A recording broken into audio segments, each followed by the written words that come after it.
여호수아 4장 1절부터 우리 교독으로 나누어서 읽고요. 8절 같이 읽도록 하겠습니다. 여호수아 4장 1절입니다. 그 모든 백성이 요단을 건너가기를 마치매 여호와께서 여호수아에게 말씀하여 이르시되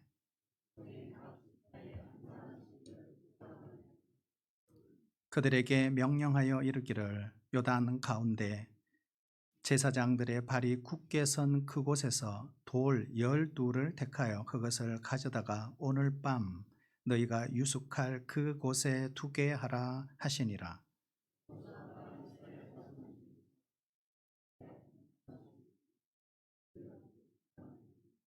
그들에게 이르되 요단 가운데로 들어가 너희 하나님 여호와의 궤 앞으로 가서 이스라엘 자손들의 지파 수대로 각기 돌 한 개씩 가져다가 어깨에 매라.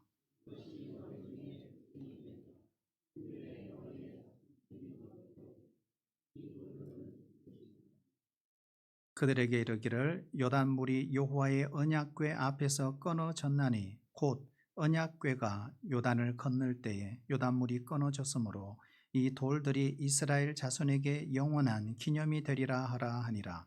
이스라엘 자손들이 여호수아에게 명령한 대로 행하되 여호와께서 여호수아에게 이르신 대로 이스라엘 자손들의 지파의 수를 따라 요단 가운데에서 돌 12를 택하여 자기들이 유숙할 곳으로 가져다가 거기에 두었더라. 아멘. 우리 심리학 용어인데요. 통제 확신이라는 말이 있어요. 통제 확신. 이 말의 뜻이 뭐냐면 내 인생에서 일어나는 일을 내가 통제할 수 있다라고 하는 확신입니다. 그러니까 쉽게 말하면 나에게 일어나는 그 일은 내가 조종할 수 있다라고 하는 확신입니다.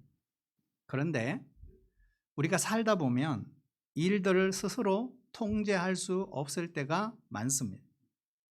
내 뜻대로 어떤 일이 발생하기도 하고 내 생각과 전혀 다른 방향으로 일이 진행되고 그런 상황이 많이 벌어진다는 것입니다. 그러다 보니 세상 살아가는 사람들은 대체로 행복하지 않습니다. 하지만 예수 믿는 사람들은 자기 통제를 강조하지 않습니다. 하나님을 강조합니다. 어떻게 해요? 하나님의 함께하심, 하나님의 손, 하나님의 역사, 하나님의 일하심을 강조하는 것입니다. 만약 우리가 통제할 수 있는 상황만 펼쳐진다면 살면서 무슨 걱정이 있겠습니까? 하지만 우리 인생은 그렇게 흘러가지 않는다는 것입니다. 그래도 예수 믿는 우리에게는 하나의 소망이 있습니다. 우리가 통제할 수 없어도 괜찮다는 것. 이것이 소망이죠. 그러나 왜 이런 소망을 가질 수 있을까요? 하나님이 함께 하시기만 하면 내가 통제할 수 없어도 괜찮다는 것.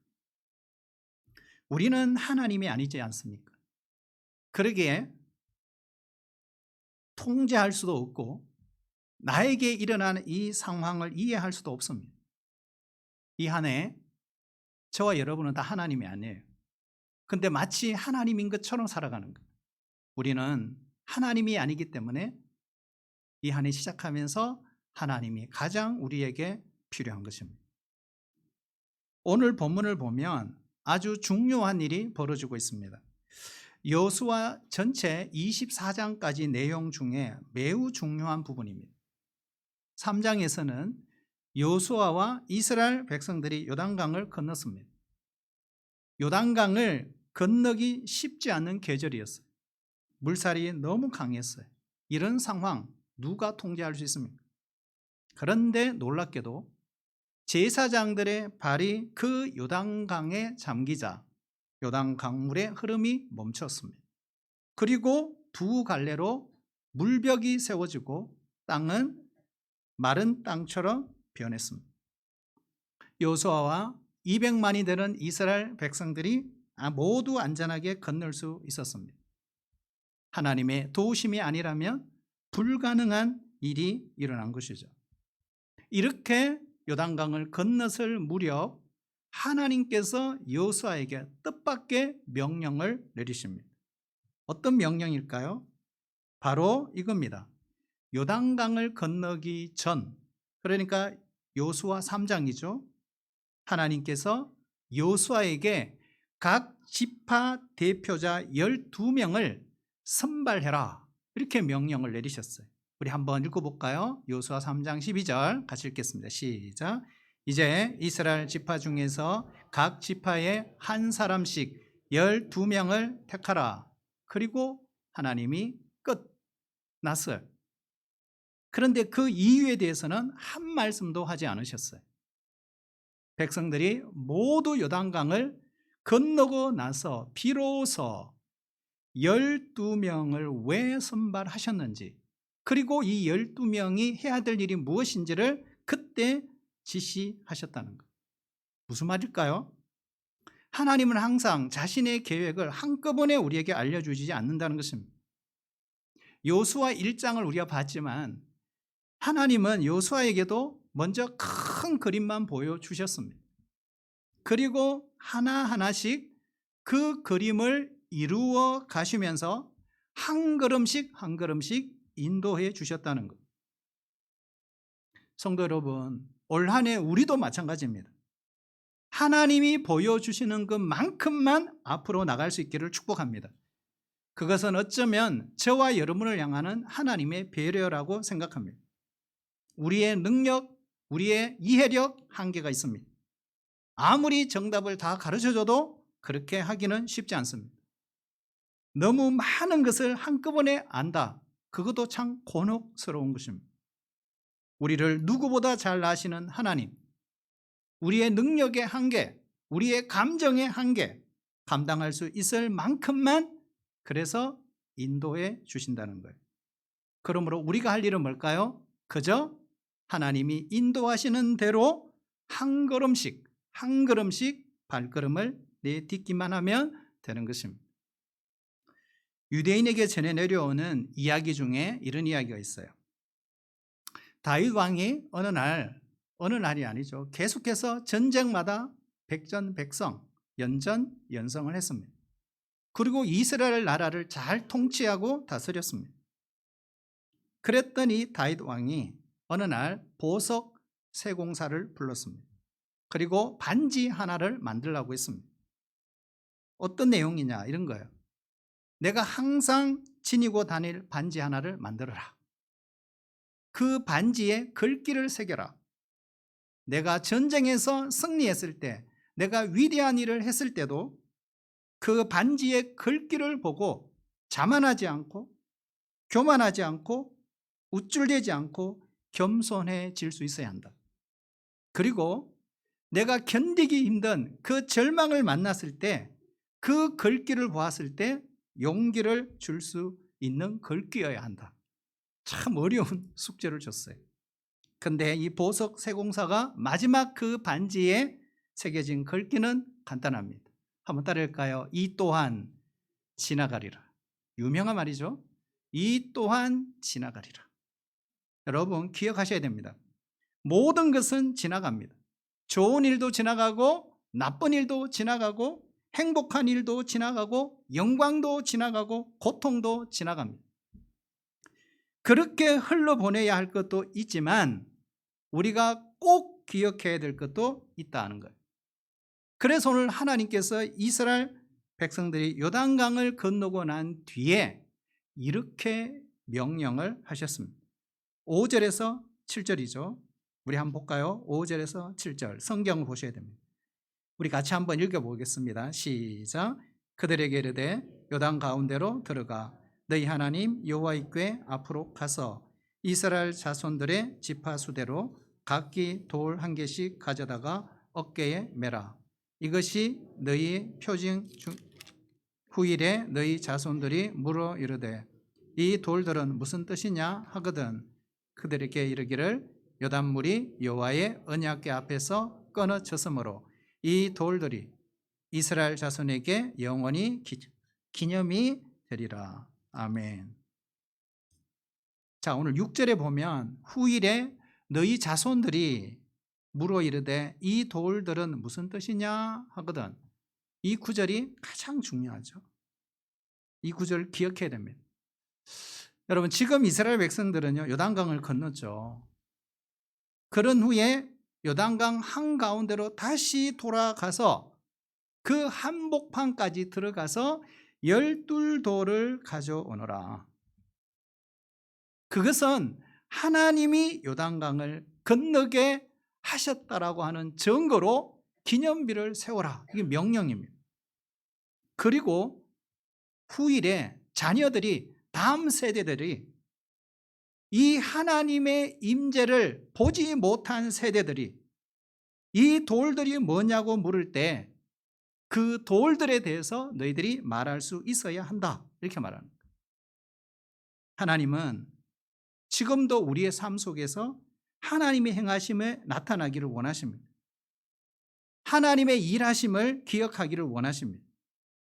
우리의 입술을 통해서 하나님의 역사를 고백하기를 원하시는 거예요. 우리의 삶을 한번 여러분 돌아보십시오. 우리 인생의 고비고비마다 하나님의 역사, 하나님의 임재, 하나님의 그 일하심을 기억하고 잊지 말고 기념하고 고백해야 되겠죠. 하지만 이것도 중요하지만 오늘 하나님께서 우리에게 말씀하신 더 중요한 문제가 있어요. 무엇보다 우리 한 사람 한 사람이 바로 하나님의 기념비가 되어야 한다는 것입니다. 우리 자신이 하나님의 돌로 세워져야 합니다. 요단강을 건넌 이스라엘 백성들이 하나님을 기념하여 세운 돌처럼 우리 인생이 저와 여러분의 삶을 통해서 하나님의 역사, 하나님의 임재하심이 나타나는 기념비가 될 수 있기를 축복합니다. 하나님, 내 삶이 기념비가 되기를 원합니다. 내 삶이 하나님이 사용하시는 역사가 되기를 원합니다. 내 삶이 하나님의 임재하셨다고는 사인이 되기를 원합니다. 하나님의 역사가 나타나는 증거가 있는 인생이 되기를 원합니다. 연초 우리 시작하면서 이런 기도를 주님께 고백하며 올려드릴 수 있기를 축복합니다. 그래서 우리가 해야 될 일이 있어요. 그러므로 우리는 항상 똑바로 살아야 한다. 대충 살면 안 된다. 하나님을 모르는 사람들에게조차도 와, 저 사람의 삶을 보니까 정말 예수는 살아계시고 하나님은 살아계시구나 말할 수 있어야 된다. 보여줄 수 있는 기념비가 되는 인생을 살아야 하는 것입니다. 요 몇 주 전, 이미 몇 주가 됐죠. 눈이 펑펑 왔어요. 교회 목양실에서 밤늦게 사택으로 돌아가는데 아무도 밟지 않는 눈길을 밟아봤어요. 뽀도독 뽀도독 소리가 났습니다. 그러면서 제가 이런 생각을, 뒤를 돌아보면 이런 생각했어요. 누군지는 모르지만, 이 발자국이 누굴 발자국인지는 모르지만 내 뒤를 따라 누군가는 또 걸어올 거야. 여러분, 내가 걸어간 그 발자국이 반드시 남습니다. 그렇다면 우리의 인생의 발자국도 반드시 남습니다. 우리의 인생이 함부로 어지럽게 걷지 말아야 한다는 것입니다. 왜요? 바로 나를 따라오는 뒷사람의 이정표가 될 수 있기 때문에 그렇습니다. 신자의 삶은 예수님을 향한 이정표가 되어야 합니다.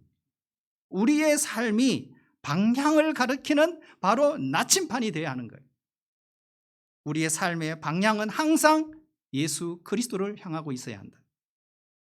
사람들이 방향을 잡지 못하고 있을 때, 방황할 때, 내 자녀가, 내가 아는 지인이, 아니 내가 섬기는 학생이 우왕좌왕하고 있을 때, 실수를 저지르고 있을 때, 아픔을 겪고 있을 때 우리를 보고, 나를 보고, 교회를 보고 예수를 바라볼 수 있어야 한다는 거예요. 우리의 삶을 보면서 하나님의 역사를 볼 수 있어야 한다는 거예요.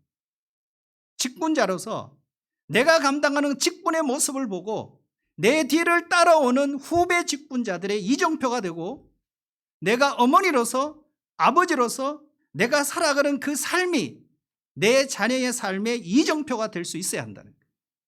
내가 리더로서 또 다른 리더로 세워지는 그런 것의 이정표가 될 수 있어야 한다. 우리의 말 한마디, 생각, 우리의 그 발걸음 속에 예수가 보여야 한다는 거예요. 한 번 사는 인생인데 부끄러운 삶을 살아서는 되겠습니까? 원하든 원치 않든 우리의 삶을 언젠가는 평가를 받습니다. 누구에게요? 사람 앞에서 평가를 받고, 두 번째는 하나님 앞에서 평가가 될 것입니다. 사람의 평가도 중요합니다. 하지만 절대적이지는 않아요. 더 중요한 것은 하나님 앞에서 평가될 것이라는 사실입니다. 우리가 이 사실을 기억한다면 함부로 살 수가 없습니다. 우리의 인생은 누군가의 나침판이 되고 있어요. 그렇게 지금 여러분은 살아가고 있어요.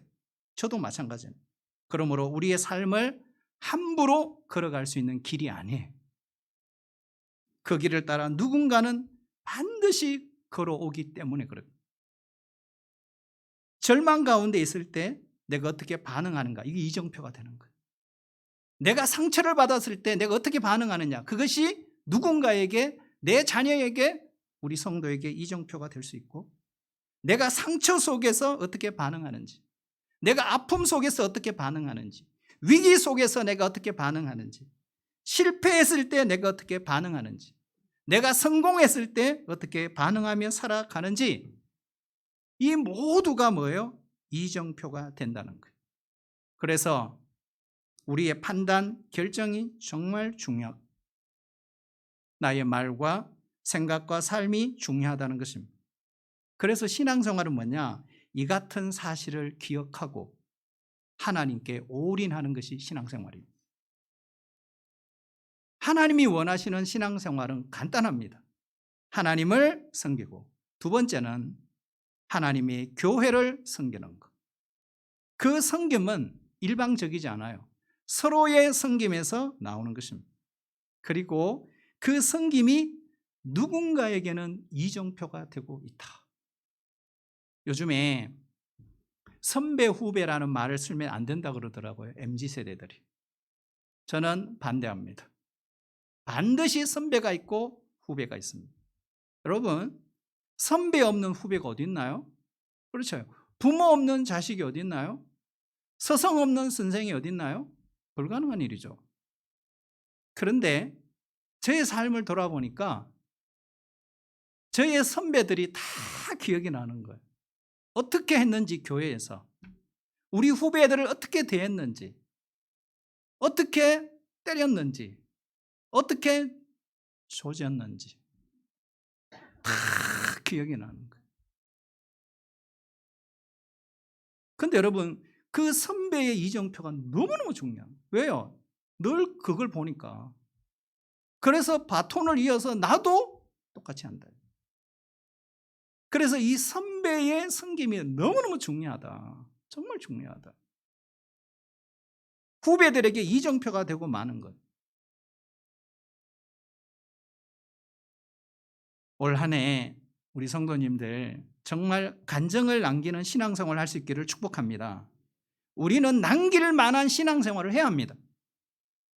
일터에서, 가정에서, 교회에서 하나님의 기념비적인 삶을 살아내야 합니다. 남겨야 합니다. 하나님의 역사를 남겨야 합니다. 간증을 남겨야 합니다. 저는 아직 간증이 없어요. 이것은 겸손한 고백이 아니에요. 부끄러운 고백이라고 알아야 됩니다.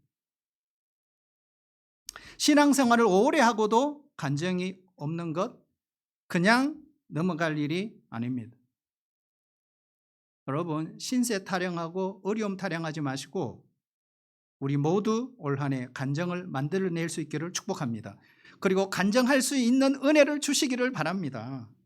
기념비가 없는 신앙생활 하면 안 돼요. 부모로서 우리 자녀들에게 영적인 지식을 전수하는 간증이 있어야 합니다. 자녀 교육요, 대충 할 수 없습니다.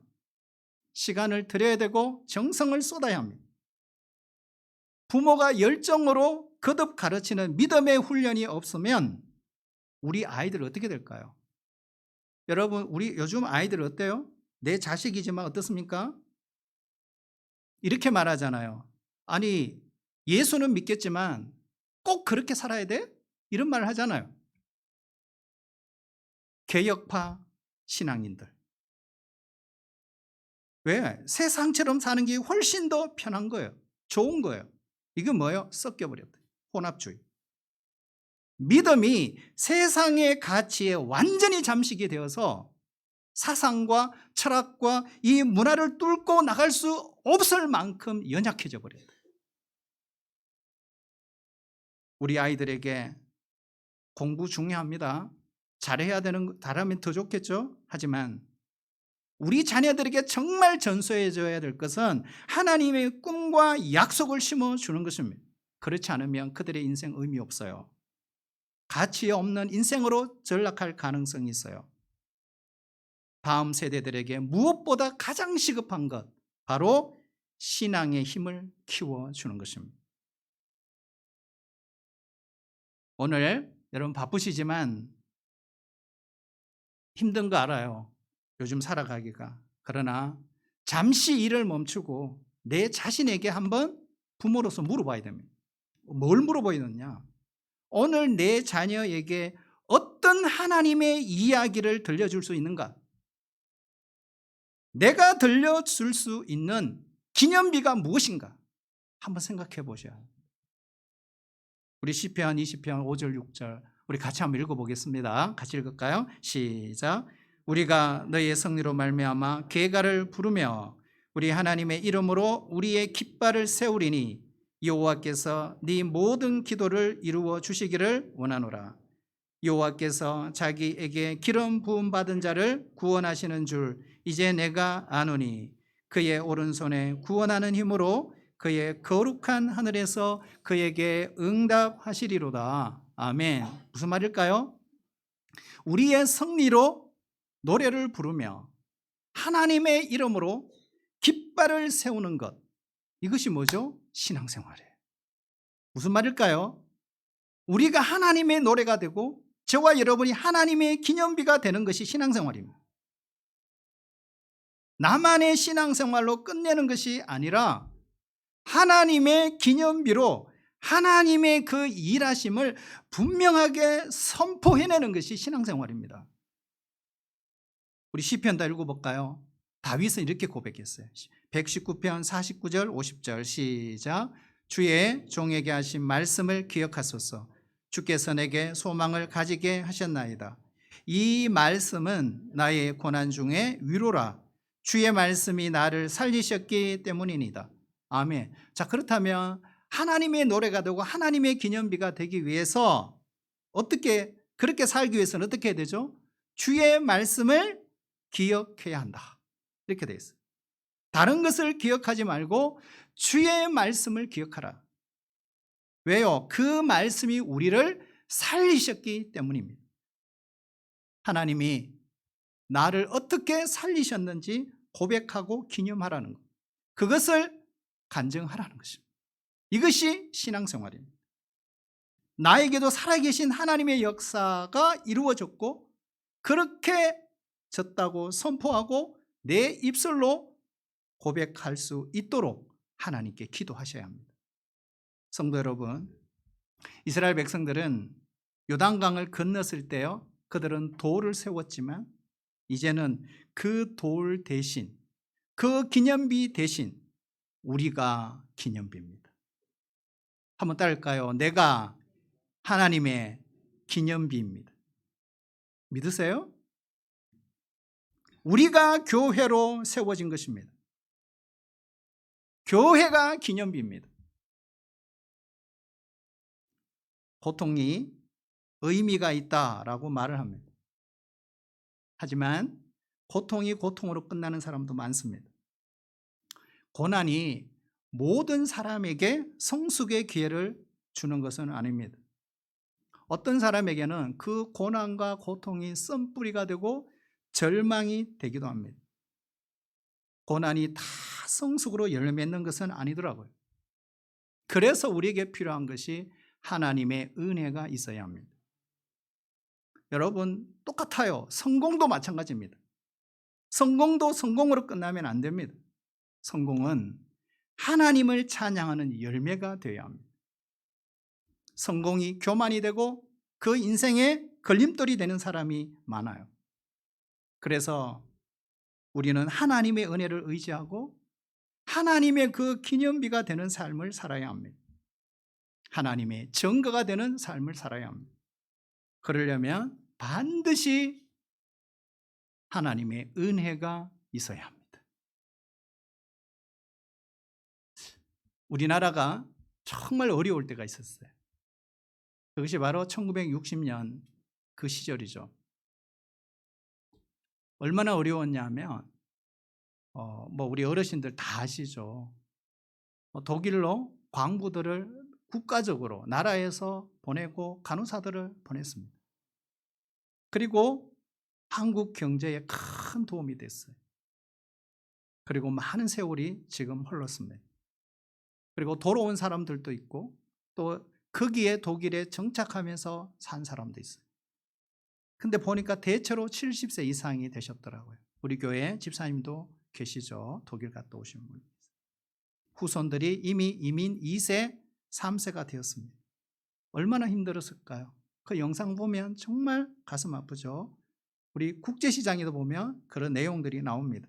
타국에서 힘없는 나라의 국민으로 정말 고된 일상을 살아가는 그들, 소망이 있었을까? 희망이 있었을까? 여러분, 거기서 그 고된 힘든 속에서 그들이 붙들었던 게 뭘까요? 바로 하나님이었어요. 그리고 그들이 3명, 2명 계속 같이 모여 예배드리고 그리고 한인교회가 생기고 공동체가 들어서기 시작했어요. 그 힘든 고된 일 속에서도 그는 그 시간 속에 그들은 끝까지 믿음을 붙들고 하나님이 역사해 주시고 은혜해 주셨기 때문에 그 모든 아픔을 믿음으로 이겨냈어요. 근데 놀라운 것은 그 열매가 뭐냐? 자녀들이었어요. 그 자녀들이 정말 훌륭하게 부모들이 잘 키워냈더라고요. 믿음으로. 하나님께서 지난 세월의 그 아픔을 회복시켜 주시는 은혜를 그들은 맛보게 된 것입니다. 하루하루 절망하며 시간을 보냈다며 어떻게 이 은혜를 경험했을까요? 하지 못했을 거라고 생각합니다. 눈물 없이는 들을 수 없는 그들의 상황. 그럼에도 그들은 매일, 매주일 하나님의 은혜를 붙잡고 살았던 것입니다. 지금의 그 기쁨을 그들이 누리고 간증하는 사람들이 되었더라고요. 성도 여러분, 우리도 그래요. 모든 시간 속에 하나님을 붙들고 살 수 있기를 축복합니다. 우리의 모든 걸음이 하나님의 기념비가 되기를 바랍니다. 그리고 하나님을 드러내는 그런 삶을 살아갈 수 있기를 축복합니다. 하나님을 보여주는 기념비가 되십시오. 바로 여러분이 기념비입니다. 요단강을 건널 때 법궤를 맨 제사장들이 가장 먼저 들어갔습니다. 그리고 그들의 백성들이 다 건널 때까지 제사장들은 그 법궤를 메고 강 한가운데 그들은 끝까지 서 있었습니다. 백성들이 다 건너고 난 뒤에 비로소 나왔어요. 그것이 10절, 11절입니다. 가장 먼저 들어갔다가 가장 늦게 나온 제사장들. 이것이 바로 주의 종들이 해야 될 일입니다. 목회자뿐만 아닙니다. 우리 모두는 하나님의 종입니다. 우리 모두는 사역자입니다. 우리 모두는 사명자입니다. 사명자가 할 일은 가장 먼저 들어갔다가 가장 나중에 나오는 것입니다. 이런 말이 있죠. 선장은 배와 함께 죽는다. 이런 말이 있습니다. 이것을 한마디로 정리하면 섬기는 것입니다. 가장 먼저 들어가서 가장 늦게 나오는 사람을 뭐라고 한다? 섬기는 자다. 그렇게 못하면 섬기는 자라고 말하지 마라. 이런 말이 있죠.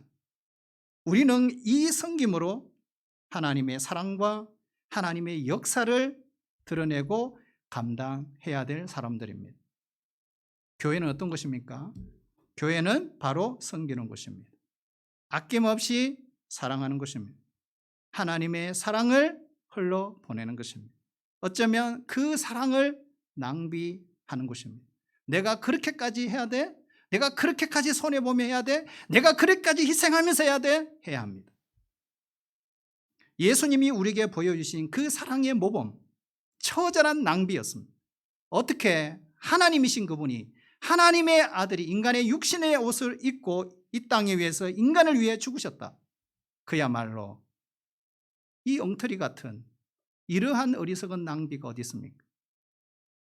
그런데 그 낭비의 사랑이 우리를 살리신 것입니다. 그러니 우리도 하나님께 받은 그 사랑을 낭비하며 살아야 합니다. 단순한 나 하나만 아니니 나를 위한 인생이 아니라 누군가를 살리는 인생이 되는 것, 그것이 하나님의 기념비가 되는 것입니다. 제사장들이 가장 먼저 들어가서 가장 늦게 나왔던 것처럼 우리도 그렇게 세상을 섬기며 살아갈 수 있기를 축복합니다. 우리의 가족을 그렇게 섬겨야 합니다. 우리 교회 공동체를, 우리의 형제를, 자매를 그렇게 섬길 줄 알아야 합니다. 그러나 문제가 있어요. 세상은 거꾸로 가르친다는 거예요. 어떻게 해요? 가장 늦게 들어갔다가 가장 빨리 나오라. 이게 세상의 인본주의입니다. 아주 잔머리를 굴리죠. 모든 사람들이 다 섬김을 받으려고 합니다. 하지만 신자는, 예수 믿는 사람들은 삶을 그렇게 사는 게 아닙니다. 섬기는 자로 살아야 합니다. 그러므로 성도 여러분, 함부로 살지 말고, 함부로 걷지 말고, 함부로 말하지 말고, 사랑하고 섬기며 다른 사람을 살리는 인생이 될 수 있기를 바랍니다. 이것이 하나님의 기념비가 되는 그러한 진정한 의미입니다. 그리고 우리 자녀들에게, 다음 세대들에게 이정표가 되는 기념비적 삶이 될 것입니다.